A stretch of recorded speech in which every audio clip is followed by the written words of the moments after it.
Bueno, buenas tardes. Vamos con esta segunda parte de este modo de resolver, de trabajar y de empezar a preguntarnos qué es investigar. En la primera parte nosotros estuvimos analizando, bajo esta pregunta que nos habíamos hecho de quiénes son ustedes, algunas características de las ideas que ustedes tenían sobre la investigación social, la investigación científica. Y trabajamos con esas ideas y mostramos un esquema desde el cual trabajamos. Vamos ahora a meternos en la segunda pregunta, en la cual nosotros queríamos seguir sabiendo quiénes son ustedes, pero ya no a través de sus ideas previas, sino a través de ciertas características generales que queríamos conocer para poder describir de alguna manera esta población de investigación educacional 1 de este primer cuatrimestre del año 2020. Para esto nos formulamos una serie de preguntas, unas preguntas que tenían que ver con aspectos, con variables, con características que ustedes tenían, y armamos, a partir de estas preguntas que nos hacíamos sobre ustedes, un instrumento, un cuestionario, que pensábamos administrarles en nuestro primer encuentro. En ese cuestionario teníamos preguntas como la edad, la ocupación, en qué trabajaban, si tenían estudios anteriores, qué título habían obtenido, cuándo ingresaron en la carrera, cuántas materias tenían, y dos preguntas en orden a conocerlos con respecto a la importancia que le asignaban a la investigación en su perfil profesional, y también si se proyectaban trabajando como investigadores. Como este primer encuentro no lo pudimos hacer, transformamos este formulario, este cuestionario, en un formulario en línea que nos permitió hacérselo llegar a ustedes para que pudieran completarlos. Al día que yo estoy armando esta presentación, habían respondido 66 de ustedes. Hoy por hoy tenemos en la web registrados 80 inscritos. Nos faltan todavía 6 de los 86 que estamos cursando esta materia. Bueno, este formulario en línea a nosotros nos permitió obtener una planilla de cálculo, una planilla Excel, en donde cada una de las respuestas que ustedes fueron dando se nos presentaban en una tabla. En esta tabla nosotros tuvimos que empezar a trabajar con los datos, de la misma manera que tuvimos que trabajar con los datos de las respuestas que ustedes habían hecho a las preguntas, sobre qué es investigar, cómo se imaginaban, o cuáles eran sus ideas en la investigación educativa. Aquí también tuvimos que empezar a trabajar con estos aspectos que se llaman variables, porque son características que varían en la población que estábamos estudiando. Estas variables se organizan en un sistema de categorías. Por ejemplo, la variable recurso a la materia tenía dos categorías, sí y no. Pero le agregamos una tercera porque una característica de los sistemas categoriales es que todos los sujetos tienen que entrar de alguna manera en la clasificación que estamos haciendo. Entonces hay una respuesta que en general en las tablas por convención se coloca con el número 9, que es cuando la persona que recibe esa formulario y lo completa no sabe la respuesta o no la contesta porque no quiere hacerlo. Y así teníamos varias variables. Por ejemplo, otra variable que teníamos era la edad. Y en lugar de poner cuántos había de 19, cuántos de 20, cuántos de 21, de 22 y así, agrupamos la edad en intervalos. Entonces tomamos un número, un puntaje de edad que corresponde de alguna manera a las características de esta población. Es difícil que entre nosotros haya cursantes de 10 años, pero uno nunca sabe. Entonces, tenemos 19 y menos como la primera categoría. Bueno, y después agrupadas en 2023, 24, 27, 28, 31, un sistema. Ustedes van a ver que en estos sistemas de categorías que nosotros organizamos para cada una de las variables, le agregamos un número. Ese número es un código que nos va a permitir después trabajar, operar con las diferentes respuestas, con los diferentes instrumentos estadísticos que hoy por hoy nos permiten las tecnologías. Otra variable era el año de ingreso. Entonces tenemos variables, es decir, características de la población que se comportan de diferente manera en la población, y estas variables las empezamos a organizar en sistemas de categorías que tienen características particulares. Toda la población tiene que poder ser descripta o ingresar en este sistema de categorías solamente en un lugar, por eso no ponemos de nuevo 19, por ejemplo, el número de edad, o no repetimos, sino que tiene que poder ingresar solamente en un sistema, un valor para esa respuesta, y tienen que responder a un criterio. Yo no puedo armar un sistema de categorías en donde los valores que le estoy asignando a la variable tengan respuestas distintas. Lo estoy diciendo muy rápido, pero tengan en cuenta esto que decíamos en la presentación anterior, que nuestra materia se mira de manera holística, quiere decir que estamos trabajando conceptos de una manera más general, los volveremos a abordar en la unidad 7, recién estamos empezando.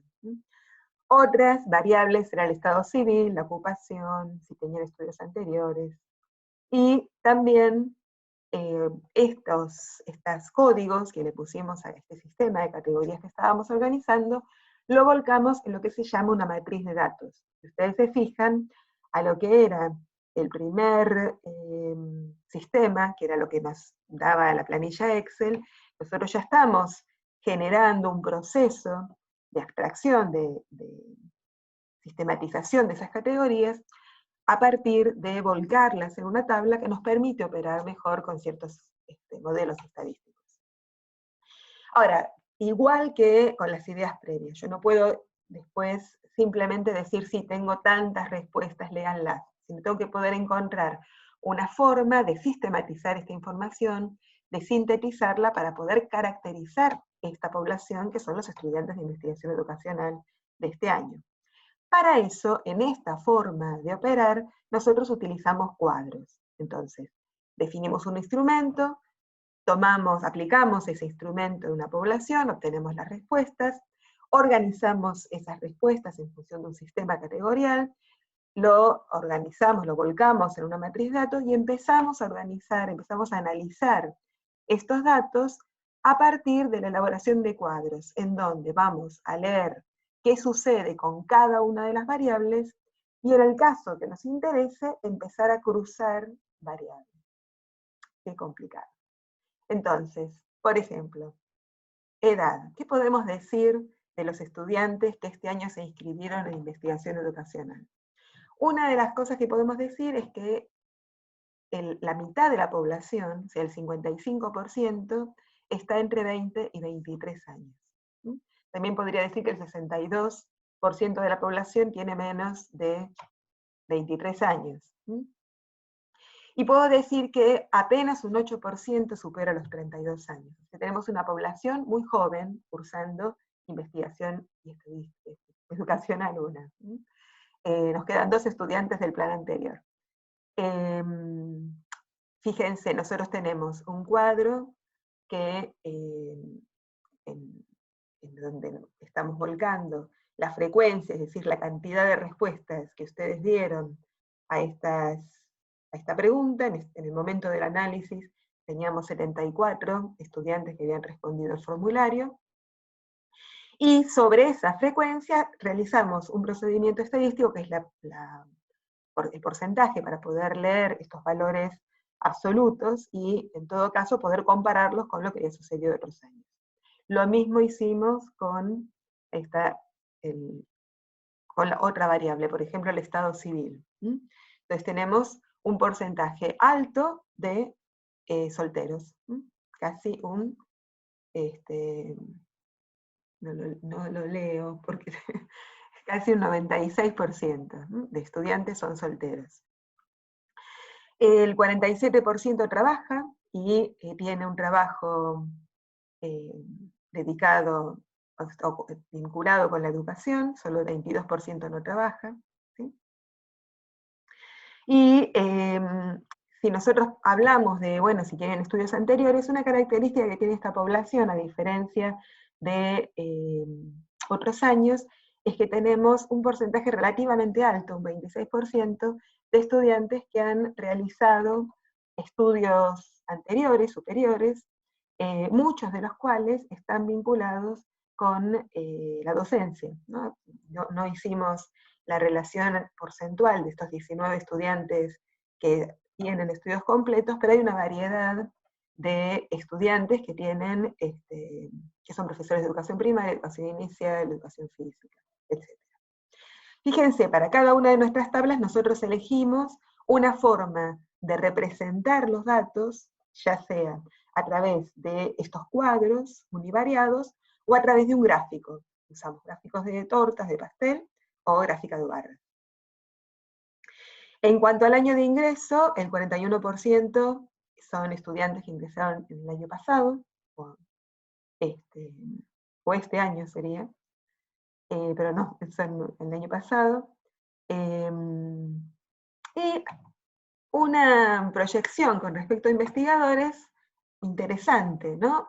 El 73% asigna que es importante la investigación, y en orden a proyectarse como investigadores, un 70% dice que probablemente pueden ver en esta tarea de la investigación como una forma de su desempeño profesional futuro. Nos interesó también analizar un poco esta proyección como investigadores a través de leer esta variable vinculada con otra, asociada con otra. Entonces, ya no nos alcanza para esto un cuadro univariado de una variable, sino que realizamos un cuadro bivariado, dos variables. En este caso, vinculamos los estudios anteriores con la importancia dada a la investigación y los estudios anteriores con la proyección como investigadores. Y entonces nos encontramos que, en orden a los estudios anteriores, pareciera que aquellos que tienen estudios anteriores completos le asignan una mayor importancia a la investigación, ¿no?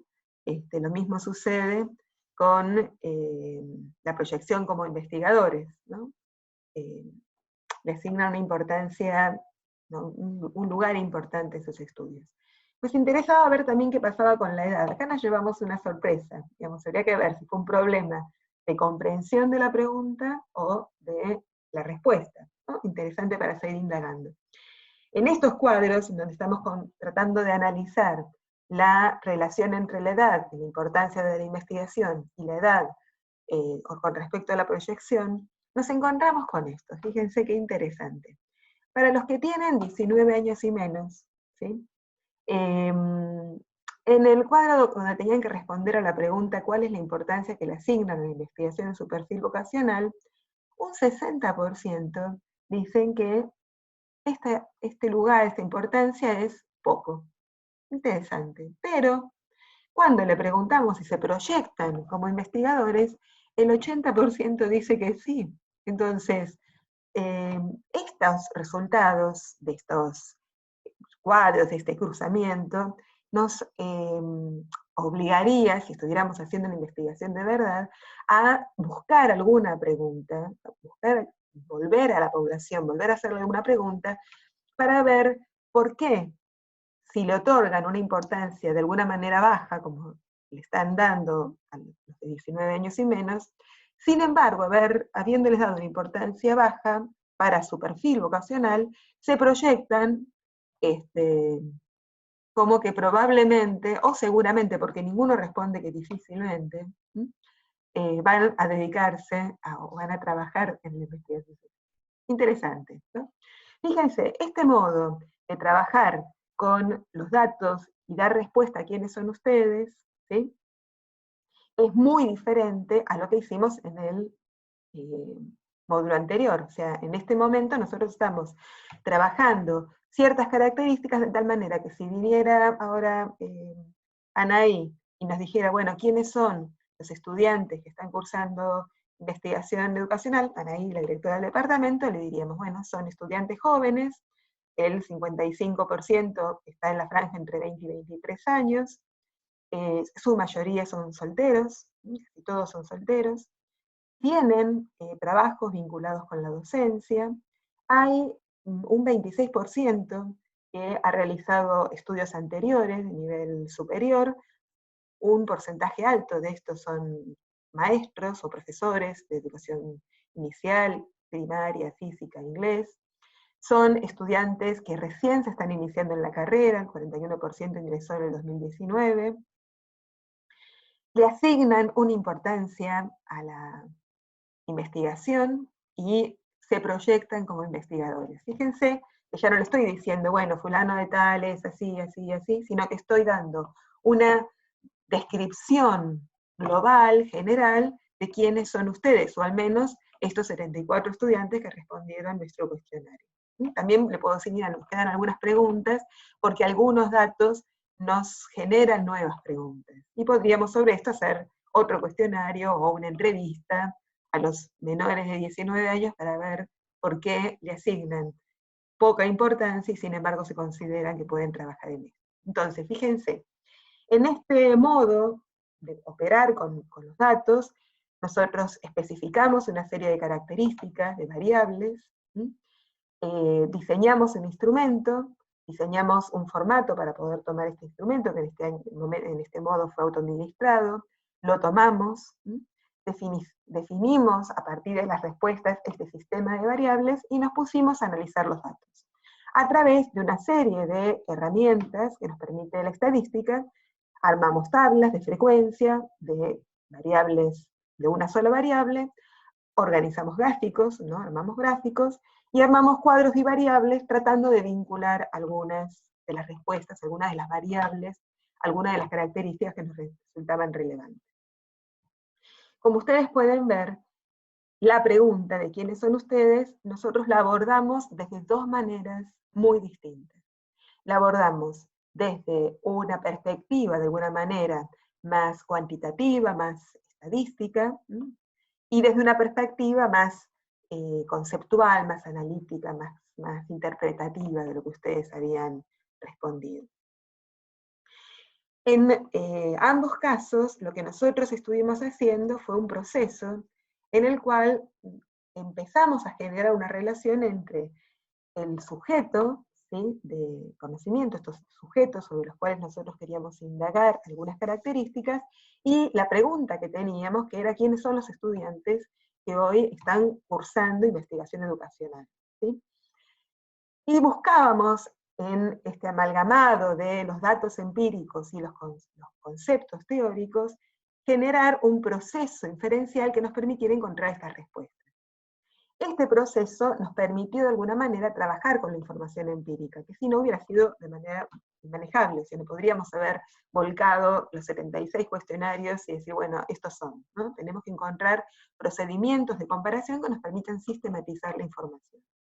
Y estos procedimientos que utilizamos, de alguna manera, ilustran, muestran dos modos distintos de operar que ustedes ya decían cuando nos dieron la respuesta con respecto a qué era la investigación social, ¿no?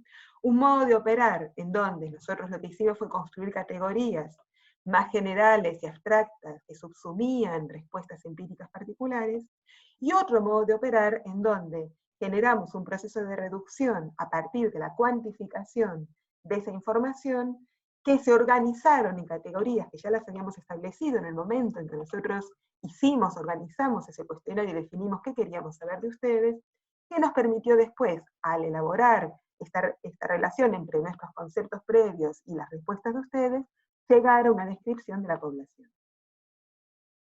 Estos dos modos de operar en la investigación educacional tienen nombres, y ustedes los mencionaron cuando describieron sus ideas previas. Nosotros describimos, y podemos encontrar, lo que llamamos un modo verificativo, o comúnmente llamado cuantitativo, que supone una serie lineal de pasos, que comienza aislando esas variables, esas características que yo quiero conocer de la población, postula una hipótesis sobre cuáles pueden llegar a ser características de esta población y cómo pueden llegar a actuar estas variables en esta población, diseña un instrumento, y a partir de la aplicación de este instrumento y el análisis de estos datos, busca verificar las preguntas que se había hecho originalmente.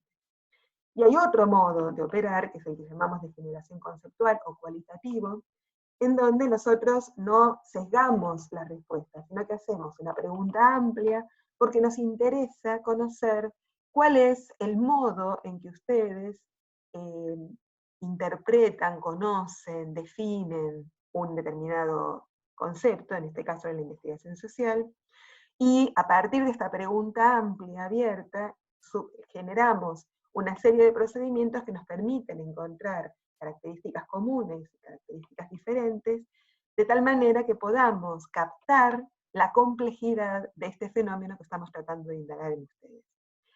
Tenemos ciertos supuestos, ¿no? Nosotros pensábamos que fuertemente iba a aparecer algunos conceptos vinculados con la investigación científica más cercana a las ciencias naturales, y de hecho, fíjense que la palabra hipótesis apareció fuertemente, no apareció el concepto de supuesto, que después vamos a ver qué es. Apareció fuertemente también esta pregunta por la objetividad de la ciencia, lo cual también es interesante, ¿no? Pero bueno, no había una serie de respuestas ya armadas, ya hechas de antemano para que ustedes pudieran tildar como una lista de cotejo para decir sí, esto no. Sino que dejamos una pregunta abierta y en función de la mirada y la lectura recurrente de sus respuestas y la comparación entre una respuesta y otra, llegamos a esa descripción más holística, más estructural, que fue la que les presentamos en el anterior, en el módulo anterior. Hay un tercer modo que también vamos a ver en la cursada, que es el que llamamos el modo participativo, ¿sí? Que está comúnmente señalado como la investigación-acción participativa, en donde el objeto de conocimiento se transforma, se deviene en sujeto de conocimiento. Como no tuvimos una clase presencial, no pudimos establecer esta ida y vuelta con ustedes, ¿sí? Pero vamos a tener más adelante algunas formas, y vamos a mostrar algunas investigaciones, en donde este otro modo de investigación también aparece. Entonces, volviendo a situarnos en la materia, y para ya ir cerrando esta primera semana de estar con ustedes, estamos ubicados en la unidad 1, ¿sí? Y preguntándonos qué es investigar, ¿no? Ustedes lo abordaron, nosotros lo vamos abordando primero con estas dos formas de investigar, que les presentamos a través de este ejemplo, y a través de las películas, de los cortos que ustedes vieron de El investigador Carrasco, y tuvieron que hacer ese ejercicio escrito. Y también nos empezamos a meter dentro de la unidad 2, que trata de mostrar cuáles son los procedimientos o nos permiten ilustrar esta confrontación de la teoría de la empiria. Muchos nos preguntan la bibliografía, así que volvemos a plantear la bibliografía. Pusimos en azul aquellos textos que nos parece que pueden empezar a leer primero. El texto de Ruth Sautou acerca de qué es y qué no es la investigación científica es un muy buen texto para empezar. El texto de Elías, Compromiso y Distanciamiento, es un muy buen texto para empezar a responderse esta pregunta que salió tan recurrentemente en las ideas previas sobre la neutralidad o el lugar de las ciencias sociales, o qué supone la doble hermenéutica. El texto de El conocimiento tácito de Regina Gibaja nos permite ubicarnos en para qué sirven los cursos de metodología y cuáles son los objetivos, y cómo se enseña a ser investigador. Y este texto de María Teresa Sirven y Luis Rigal también empieza a tematizar sobre qué es la investigación y cuáles son aquellos componentes fundamentales. Nosotros tenemos unos cuadernillos, que no los subrayé en este momento, que es el cuadernillo que tiene como título Sirven 2005, el proceso de investigar, que de alguna manera les permite tener para toda la materia un recorrido sistemático y muy puntual. Entonces, este texto es una ficha de la cátedra, que está hecha por aquella que fue durante muchos años titular de la materia, que probablemente ustedes la conozcan cuando demos investigación acción participativa, que nos permite meternos dentro de esta forma, este proceso que es la investigación científica. Pero les recomendamos también leer los otros textos. Bueno, nos seguiremos viendo las próximas semanas, esperamos que tengan un muy buen comienzo, que hayan podido conformar los grupos de trabajo, y que les resulte la investigación educacional y la investigación social tan atrapante e interesante como nosotros. Un abrazo a cada uno. Gracias.